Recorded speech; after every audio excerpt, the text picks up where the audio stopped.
In 1900, Los Angeles was merely the 36th largest city in the United States. It was smaller than Allegheny, Pennsylvania, and smaller than Worcester, Massachusetts. Only 102,000 people resided in a settlement that possessed no navigable river, no natural harbor, no coal deposits, and no iron ore. Its annual rainfall was so meager that the grass turned brown by June. Yet 50 years later, it had transformed into the fourth largest city in the nation. It became the oil capital of the Western Hemisphere, the aerospace capital of the planet, and the entertainment capital of the world. No city in modern history has expanded that rapidly from such humble beginnings, and no city has ever been quite so transparent about the method of its growth. Los Angeles did not grow because of what it possessed. It grew because of what it took. That taking began with water. But before the water arrived, there was almost nothing. Los Angeles was founded on September 4, 1781 by 44 settlers, 11 men, 11 women, and 22 children, who had trekked nearly 1,000 miles north from the Mexican province of Sonora. They were a diverse group of Spanish, indigenous, African, and mestizo individuals, recruited by colonial governor Felipe de Neve. He sought them out because experienced farmers from the arid provinces of New Spain were the only people who might understand how to coax food from a landscape devoid of summer rain. The Pueblo they constructed was a cluster of earthen-roofed huts made of willow branches laced with tule grass. A census taken 2 months later recorded it as a village. It would remain a village, or something very close to it, for 100 years. When California achieved statehood in 1850, Los Angeles had fewer than 2,000 residents. As late as 1870, it remained a ranching town of fewer than 6,000 people, with an economy built on cattle hides and wheat. Its reputation in the rest of the country was roughly equivalent to nowhere. The transformation began with a man who had never attended school. William Mulholland arrived in Los Angeles in 1877. An Irish immigrant, he had worked as a sailor, a lumberjack, and a well digger before drifting into the office of the city's private water company. He talked his way into a job as a ditch tender. He was entirely self-taught in engineering, geology, and hydraulics, the kind of man who read technical manuals the way other men read dime novels. Within a decade, he had worked his way up to superintendent. By the time the city purchased the private water company in 1902, Mulholland was the most indispensable man in Los Angeles. This also meant he was the most dangerous, because he understood something the city's boosters preferred not to voice aloud. The Los Angeles River could not support a city of more than about 250,000 people. And 250,000 people was not enough for Los Angeles to become what it desired to be. What Los Angeles wanted was to be San Francisco's equal. In 1904, with the population pushing past the 200,000 mark and a drought tightening around the basin, Mulholland began looking east across the Mojave Desert toward the Owens Valley. This was a slender agricultural paradise 233 miles away, fed by snowmelt from the Sierra Nevada. The water there was clean, cold, abundant, and belonged to other people. What followed is one of the greatest real estate operations in American history, involving men whose names still grace the streets of Los Angeles. Fred Eaton, a former mayor and Mulholland's old boss, traveled to the Owens Valley posing as a rancher. He quietly bought up land and water rights for the city, using tactics ranging from charm to outright deception. He told farmers he was purchasing property for a cattle ranch. Meanwhile, back in Los Angeles, a syndicate of the city's most powerful men, Harrison Gray Otis, publisher of the Los Angeles Times, his son-in-law Harry Chandler, railroad magnate Henry Huntington, and Moses Sherman, who sat on the city's own board of water commissioners, had been buying up tens of thousands of acres of bone-dry land in the San Fernando Valley at roughly $30 an acre. They knew, before the public did, exactly where the aqueduct would deliver its water. When the project was finally announced, the Times ran a headline like a battle cry: Titanic project to give city a river. Land in the San Fernando Valley that had sold for $30 an acre would eventually sell for $500, then $1,000. The insiders made fortunes. The Owens Valley farmers felt, with considerable justification, that they had been swindled. In 1905, Los Angeles voters approved a $1.5 million bond issue to purchase the water rights. The project also had the backing of President Theodore Roosevelt, who saw it as a model of his progressive agenda: the greatest good for the greatest number. The Owens Valley farmers, who had been seeking federal funding for their own irrigation project, found their hopes quietly strangled by political connections they never saw. The Bureau of Reclamation, which had been studying the valley's irrigation potential, was persuaded to stand down. By the end of 1905, Eaton and Mulholland had, through a combination of political influence, bribery, and deception, acquired enough land and water rights to block any competing project. In 1907, voters approved another $23 million to build the aqueduct itself. That was an astonishing sum for a city of that size, the equivalent of roughly $700 million today. It made the Los Angeles Aqueduct the largest single water project in the world at the time, second in the public imagination only to the Panama Canal. Mulholland directed the construction personally. 4,000 laborers dug through the desert using dynamite, mule teams, and the newly invented Caterpillar tractor. They cut 142 tunnels through mountains, totaling 52 miles underground. They laid 12 miles of inverted steel siphons, 24 miles of unlined conduit, and 97 miles of covered conduit. They strung together a system of 5 storage reservoirs. The entire apparatus, all 233 miles of it, was designed so that water would flow from the Sierra Nevada to the San Fernando Valley by gravity alone. No pumps, no engines, just the slope of the earth. On November 5, 1913, an estimated 30,000 people gathered at the terminus in Sylmar to watch. Mulholland opened the gates. Water cascaded down the spillway into the valley for the first time. He turned to the crowd and uttered 5 words that became the most famous sentence in the history of Los Angeles. There it is, take it. They took it, and then they took everything else. To understand what happened to Los Angeles in the decades after the aqueduct opened, you must understand that the city did not experience just one boom. It had 4, stacked on top of each other so tightly they felt like one continuous explosion. The first was real estate, the second was oil, the third was the movies, the fourth was airplanes. All 4 were made possible, directly or indirectly, by the water that came pouring through the San Fernando Valley in 1913. The real estate boom actually predated the aqueduct by a generation. Back in 1885, when the Santa Fe Railroad completed its line to Los Angeles and entered a rate war with the Southern Pacific, the price of a ticket from Kansas City to Los Angeles dropped from $125 to, for a brief, lunatic moment on March 6, 1887, just $1.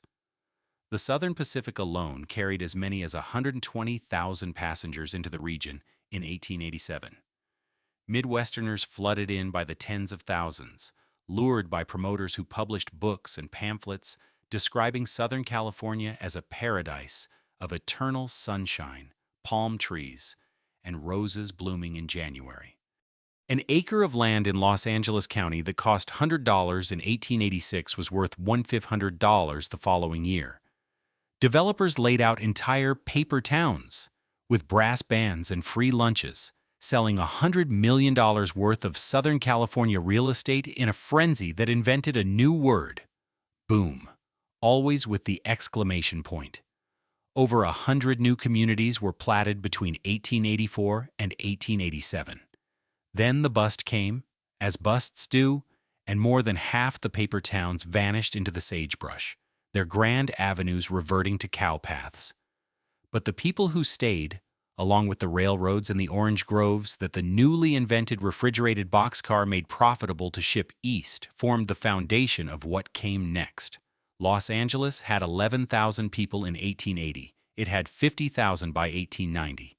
The pattern was set: boom, bust, bigger boom. The city would repeat it for the next century. What followed the aqueduct was Henry Huntington's Pacific Electric Railway, the red cars.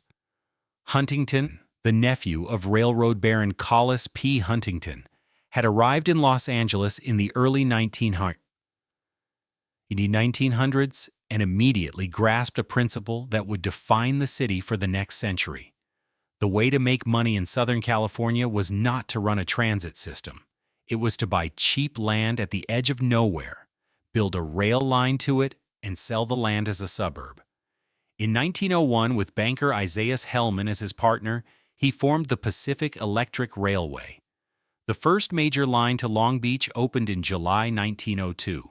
Then he began buying thousands of acres across the basin, in the San Gabriel Valley, in Orange County, and in Huntington Beach, which he named with characteristic understatement after himself. He also formed the Pacific Electric Land Company, the Huntington Land and Improvement Company, and the San Gabriel Valley Water Company, rail, land, water. It was the same triad that had built the aqueduct, now operating at a personal scale. Huntington was not building a city. He was building an investment portfolio shaped like a city. By the 1920s, the Pacific Electric was the largest electric railway system in the world. Over 1,000 miles of track connected Los Angeles to more than 50 communities across 4 counties. You could ride a red car from the mountains to the sea for a nickel. The system carried 100 million rides a year at its wartime peak.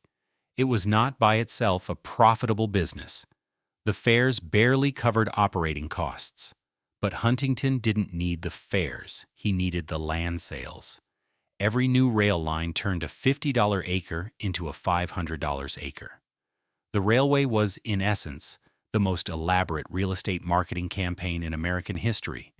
The product it sold was the idea of Los Angeles itself, a city where you could own your own bungalow with a yard and an orange tree and still get downtown in 30 minutes.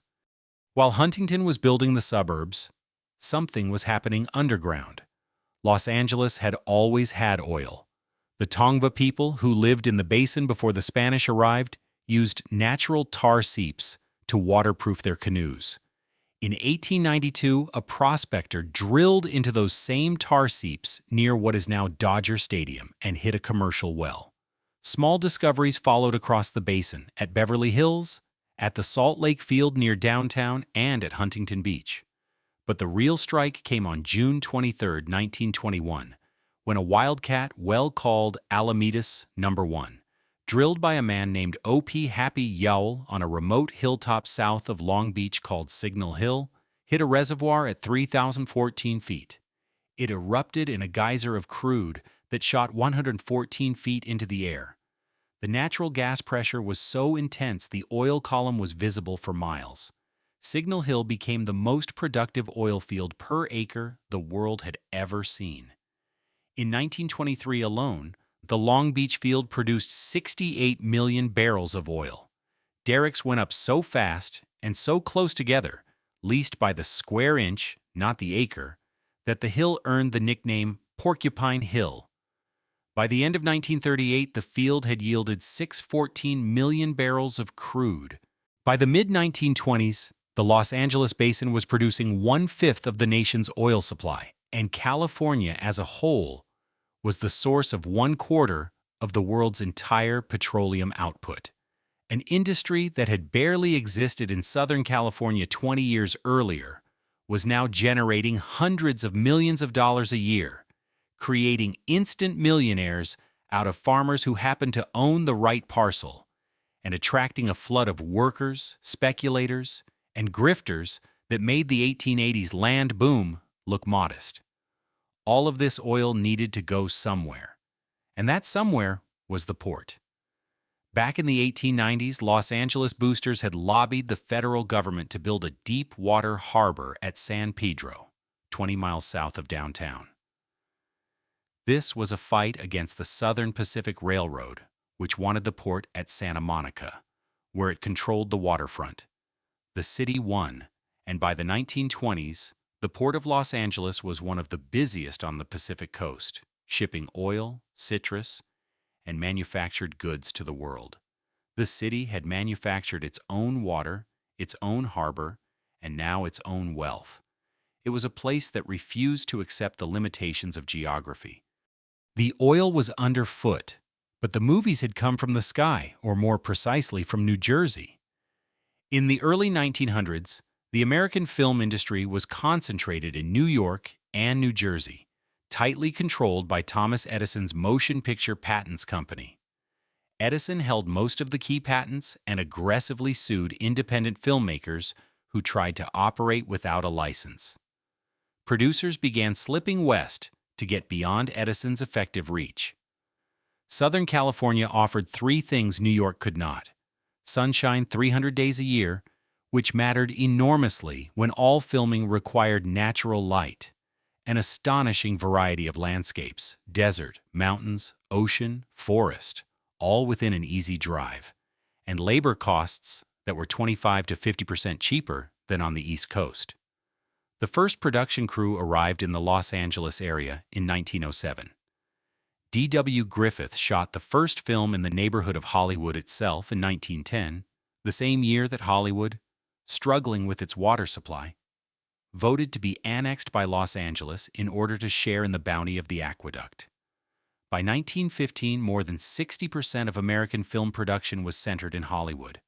By the 1920s, the studios, Paramount, Warner Brothers, MGM, Fox, had become the dominant cultural export of the United States and among the largest employers in Los Angeles.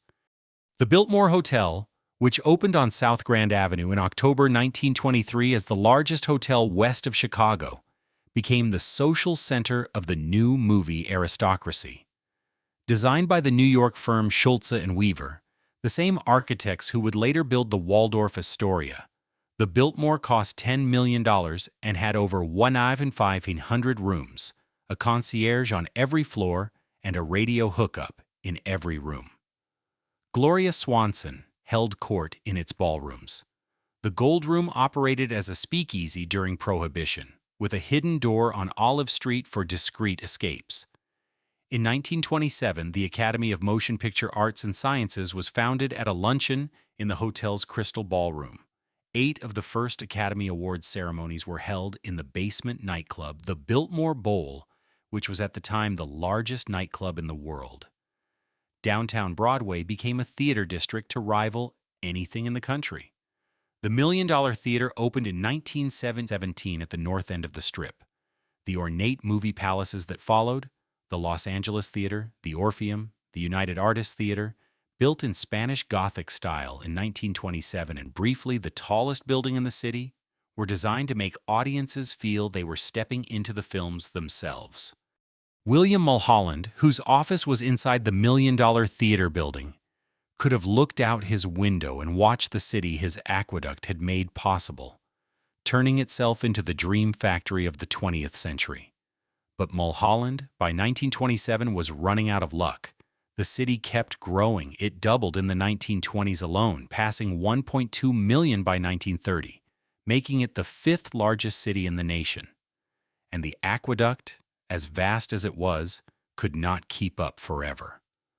Mulholland pushed for more water and more storage. The city kept buying water rights in the Owens Valley, and as it diverted more and more of the river, the valley began to die. Owens Lake, which had once covered 100 square miles and was 30 feet deep, began to shrink. It would be completely dry by 1926, leaving a flat expanse of salt and alkali that would become one of the worst sources of dust pollution in the United States. In 1924, during a savage drought, the Owens Valley finally broke. The farmers and ranchers who had watched their lakes and irrigation canals dry up over the previous decade armed themselves with 500 pounds of dynamite and blew up a section of the aqueduct. Los Angeles responded with mounted police and armed guards. The Times called it terrorism. The farmers called it self-defense. By 1928, the city owned 90% of the water rights in the Owens Valley. Agriculture in the region was effectively dead. The whole affair, the secret land purchases, the political manipulation, the destruction of a farming community to feed a distant city's ambition, would be fictionalized decades later in Roman Polanski's Chinatown, a film that treated the water story as a parable of American corruption. The reality, as always with Los Angeles, was more tangled than any screenplay could contain. Then came March 12th, 1928. Just before midnight, the St. Francis Dam, a 205-foot concrete gravity dam that Mulholland had designed and built in San Francisco Canyon, 30 miles northwest of downtown, collapsed without warning. 12 billion gallons of water tore down the canyon in a wall 140 feet high, carrying 1,000-ton blocks of concrete like rafts. The flood roared for 54 miles, obliterating the towns of Castaic Junction, Fillmore, and Bardsdale before emptying into the Pacific Ocean near Ventura 5.5 hours later. The official death toll was 450. The actual number was certainly higher. Bodies were found for years afterward, and many of the dead were migrant farm workers who were never officially counted. At the coroner's inquest, Mulholland accepted full responsibility. "I envy the dead," he said. The jury did not recommend prosecution, but declared that the construction of a municipal dam should never again be left to the sole judgment of one man, no matter how eminent. Mulholland retired. He spent his last years in relative obscurity, and when he died in 1935, the man who had done more than any other individual to create modern Los Angeles was largely forgotten. His name remained on a winding road in the Hollywood Hills, Mulholland Drive, and on the memory of water. The city, of course, did not stop. Cities built on ambition rarely do. The fourth boom arrived on wings. In 1920, Harry Chandler, the same Harry Chandler who had made a fortune off the San Fernando Valley land deals, persuaded a young engineer named Donald Douglas to open an aircraft company in Los Angeles. Douglas rented space in an abandoned movie studio in Santa Monica and started building planes. Jack Northrop opened his first airplane company in Los Angeles in the 1920s. The Lockheed brothers set up shop in Hollywood in 1926 and later moved to Burbank. Howard Hughes founded Hughes Aircraft in 1932, starting in a rented hangar in Burbank and eventually growing to encompass 1,300 acres at the edge of Culver City. Southern California had what the nascent aviation industry needed: flat land for runways, clear weather for test flights, a pool of skilled craftsmen who had learned their trades in the movie studios, carpenters, electricians, metal workers, and a culture that considered audacious engineering projects to be perfectly normal. By 1928, more than 20 airframe and aircraft engine manufacturers were located in the region. Los Angeles was using airplanes for urban transit, with 53 landing fields within 30 miles of City Hall. One of them, Mines Field, would become Los Angeles International Airport. Then came the war. World War II transformed Los Angeles more thoroughly than any event since the aqueduct. Defense contracts poured in, and the factories ran around the clock. Douglas Aircraft, which had started in that borrowed movie studio, produced nearly 30,000 aircraft between 1942 and 1945. Its workforce swelled to 160,000. Lockheed built the P-38 Lightning. North American Aviation built the P-51 Mustang. Vultee Aircraft, working out of a plant in Downey, produced 15 to 20% of all American aircraft during the war. At the peak, the Los Angeles area employed roughly 2 million aerospace workers. 60 to 70% of the entire American aerospace industry was located in Southern California. The factories were so important that some were camouflaged with enormous nets painted to look like suburban neighborhoods from the air, complete with fake houses and rubber automobiles. The workers came from everywhere, from Texas, Oklahoma, the Deep South, and the Midwest, drawn by wages higher than anything they had known. Among them were hundreds of thousands of Black Americans, part of the Second Great Migration, who came to work in the shipyards of San Pedro and the aircraft plants of Inglewood and El Segundo. For the first time, many of these workers earned a middle-class income. They bought bungalows in neighborhoods like Watts and Compton, places that, from the outside, looked nothing like the tenement ghettos of Chicago or Harlem. Los Angeles County's population jumped from 2.7 million in 1940 to 4.1 million in 1950, a 49% surge in a single decade. The city of Los Angeles alone went from 1.5 million to nearly 2 million. The GIs who passed through on their way to the Pacific Front saw the sunshine, the palm trees, and the bungalows, and said to themselves, "I'm coming back." And after the war, they did. By the hundreds of thousands, armed with VA loans and the GI Bill, they were ready to buy a house in the San Fernando Valley, which would have been desert without the aqueduct, in a suburb that wouldn't exist without the red cars, and to drive to work at a defense plant that wouldn't be there without the water, the weather, and the flat land. To get to work, they would need the freeways. The Arroyo Seco Parkway, later renamed the Pasadena Freeway, opened on December 30th, 1940, as the first freeway in the western United States. It was 6 miles long and designed for speeds of 45 miles per hour. When it opened, it felt like liberation, a way to move through the sprawling city without stopping at 100 intersections. The Hollywood Freeway came next, connecting downtown to the San Fernando Valley. Then the Harbor Freeway, driving a concrete trench from downtown south to the port. Then the Santa Monica Freeway, linking the coast to the city center, each one wider and faster than the last. The Federal Aid Highway Act of 1956, which committed the federal government to paying 90% of interstate highway construction costs, flooded California with money. The construction wave of the 50s and 60s carved the freeway system into the landscape like rivers of concrete through a living city. The population of Los Angeles County had nearly tripled between 1940 and 1960, and the freeways were the response, the infrastructure supposed to hold the sprawl together. But they also tore it apart. Entire neighborhoods were demolished. Eminent domain consumed whole blocks, houses, churches, corner stores, the irreplaceable fabric of daily life. In East Los Angeles, the system cut through Latino communities that had already been devalued by decades of discriminatory housing assessments, reports that described residents in language designed to justify lower property prices.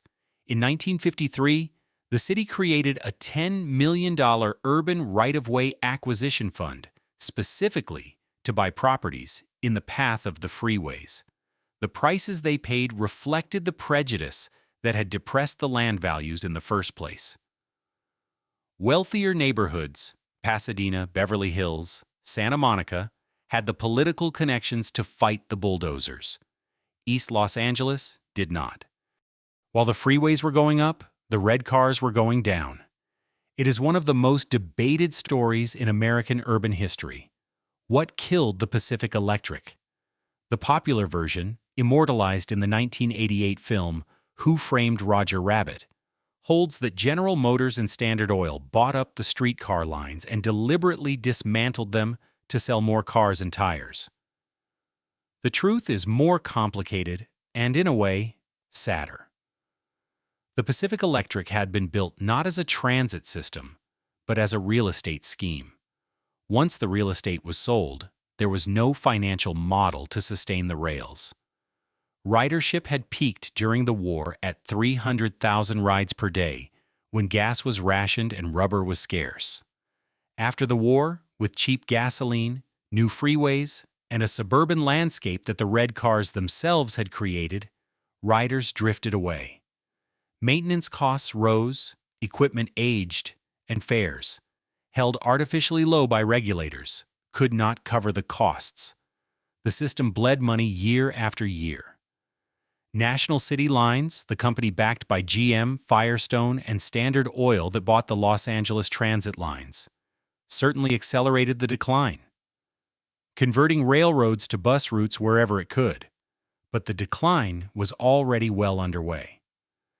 The deeper irony was structural. Huntington had built the red cars to sell suburbs. And the suburbs he sold were so spread out that only the automobile could actually serve them efficiently.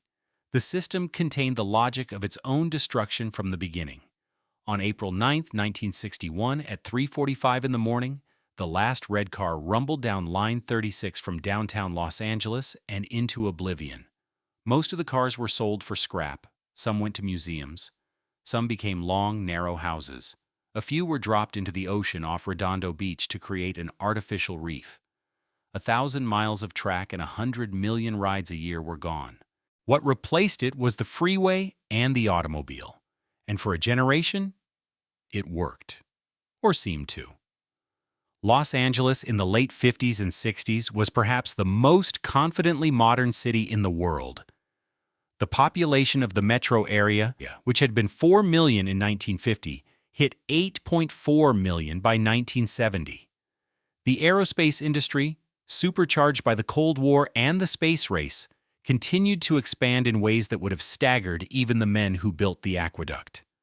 Lockheed built the U-2 spy plane and the SR-71 Blackbird in Burbank, aircraft so secret that the workers who assembled them could not tell their families what they did for a living. Hughes Aircraft became one of the largest industrial employers in California. Its 1,300 acres in Culver City devoted to radar systems, guided missiles, and electronics that went into every American fighter jet. North American Aviation, working out of plants in Inglewood and Downey, built the engines for the Apollo program that would put men on the moon. Employment in Los Angeles County's aerospace sector topped 127,000 jobs by 1990. The entertainment industry was recession-proof. The weather was still perfect. The houses were still cheap, at least by the standards of what they would become. And the freeways, when they were new, really did move. But underneath the confidence, the fractures were deepening. Los Angeles had always been a segregated city. Restrictive covenants and redlining had confined black families to specific neighborhoods for decades. The wartime migration that had brought hundreds of thousands of black workers to the defense plants had created a large, proud community in South Central and Watts. But the post-war boom had largely passed them by. Employment opportunities shrank as manufacturing moved out. Schools deteriorated. Police harassment was constant. On August 11, 1965, a traffic stop in Watts, a neighborhood of single-family bungalows that looked nothing like the stereotypical Eastern ghetto, but seethed with the same anger, escalated into 6 days of rioting that killed 34 people and caused $40 million in property damage. Governor Brown appointed a commission to investigate. The McCone Report identified the causes with clinical precision: police hostility, few job opportunities, inferior schools, and no access to health care. Very little changed. 27 years later, on April 29, 1992, when a jury in the suburban town of Simi Valley acquitted 4 white police officers of beating Rodney King, an acquittal that contradicted a videotape the entire country had watched, Los Angeles exploded again. 6 days, 63 dead, over 2,000 businesses destroyed, and more than $1 billion in property damage. Koreatown was devastated. The intersection of Florence and Normandy became a symbol of a city that had been making promises it could not keep to people it preferred not to see. On the third day, Rodney King himself appeared on television and asked quietly, "Can we all get along?" The question hung in the smoky air over a city that had spent a century proving it could build anything, except perhaps a place where everyone belonged. The 90s brought another blow, this one economic. The Cold War ended, and the peace dividend turned out to be a pink slip. The aerospace industry that had built the suburbs and the middle class began to consolidate and leave. Northrop merged with Grumman. Lockheed merged with Martin. Boeing absorbed McDonnell Douglas. The legacy companies that had been born in Los Angeles, Douglas, Hughes, North American Lockheed, either moved their headquarters or closed their Southern California operations. Aerospace manufacturing employment in the county fell from 127,000 jobs in 1990 to fewer than 40,000 by 2003, a 70% collapse. The California real estate market, which had been inflated by defense dollars for half a century, tanked with it. The Biltmore Hotel, that $10 million monument to the city's 1920s ambition, had already tasted decline. By the 1970s, its ornate Beaux-Arts style was considered stuffy and outdated. Downtown Los Angeles, which had been the center of everything, the place where the streetcars converged, the theaters blazed, and the Biltmore's crystal ballroom rang with the clink of champagne, had emptied out. The department stores had followed the middle class to the suburbs. The Broadway theaters had gone dark. Pershing Square, across the street from the hotel's front entrance, where the Ritz-Restaurant was regarded as a gathering place for vagrants. The Biltmore was in such deep trouble that there was talk of converting it into senior housing. In 1976, it was purchased for $5.4 million, barely half of what it had cost to build in 1923, and a fraction of that in real terms. It survived, was restored, and designated a landmark, but the city around it had changed in ways no restoration could reverse. Today, downtown Los Angeles is in the middle of an uncertain revival. The Broadway theaters are being rediscovered, some converted into event spaces and nightclubs. The Bradbury Building, that astonishing Victorian office building from 1893 with its wrought iron railings and skylit atrium, is still standing and still beautiful. The Grand Central Market has been operating continuously since 1917. But the streets around them tell a more complicated story. Los Angeles County's homeless population reached nearly 70,000 in 2022, approximately 1 in every 150 residents. Encampments of tents and tarps line the underpasses of the freeways that were supposed to be the arteries of progress. The city has made some headway. The count dropped to around 68,000 by 2025, the first consecutive decline in its history. But the scale of the crisis remains staggering for a county whose economy, if it were a nation, would rank among the world's 25 largest. The population of the city itself has begun to flatten, and in recent years, to decline slightly for the first time in its modern history. Los Angeles grew by only 2.8% between 2010 and 2020, far below the state average. Between 2020 and 2020, the metro area actually lost 67,000 people. Housing costs have driven the exodus as surely as housing abundance once drove the arrival. The median home price in Los Angeles County, in a place that was practically given away as desert lots a century ago, now hovers around levels that would have made the San Fernando Valley Syndicate weep with disbelief or satisfaction. And then there was fire. On January 7, 2025, driven by the Santa Ana winds that dry the chaparral every winter, wildfires erupted across the Los Angeles basin. The Palisades fire swept through the wealthy coastal suburb of Pacific Palisades, burning over 23,000 acres and destroying nearly 7,000 structures. The Eaton Fire tore through Altadena, a historically black enclave where families had managed to buy and own homes despite decades of discriminatory housing policies. Over 9,000 structures were destroyed in Altadena alone. 30 people died. Property damage estimates ranged from $28 billion to $54 billion. The total economic cost, including business losses and reduced tax revenue, was projected at up to $131 billion. Recovery, analysts said, would take 4 to 10 years. The fires were not unprecedented. Southern California has always burned, but their scale in the middle of a city of nearly 4 million people felt like something new, or perhaps something very old. The land had always been arid. The basin had always been fragile. The city had always depended on water imported from somewhere else. When the water wasn't there, in the reservoirs, in the fire hydrants, In the systems that were supposed to hold against the wind, the fragility was exposed with a brutality that no amount of engineering could disguise. There is a road that winds along the crest of the Santa Monica Mountains from the Hollywood Freeway to the Pacific Coast Highway, with the city spread out below it like a circuit board stretching to the horizon. It is called Mulholland Drive, named for the man who brought the water that made all of it possible. The suburbs, the studios, the defense plants, the freeways, the oil derricks, and the 10 million lives arranged across 4,000 square miles of what was, not so long ago, a valley of brown grass and coyotes. On a clear day, you can see from the San Gabriel Mountains to the ocean, and the sheer improbability of the place hits you all at once. That anyone looked at this basin and decided to build a world capital here, and that they did it not once, but 4 or 5 times, importing a new reason to exist every time the old one ran dry. Mulholland Drive is narrow, winding, and poorly lit at night, which is fitting.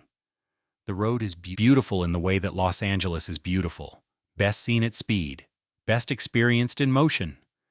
A place that was never designed to be examined too closely or too long.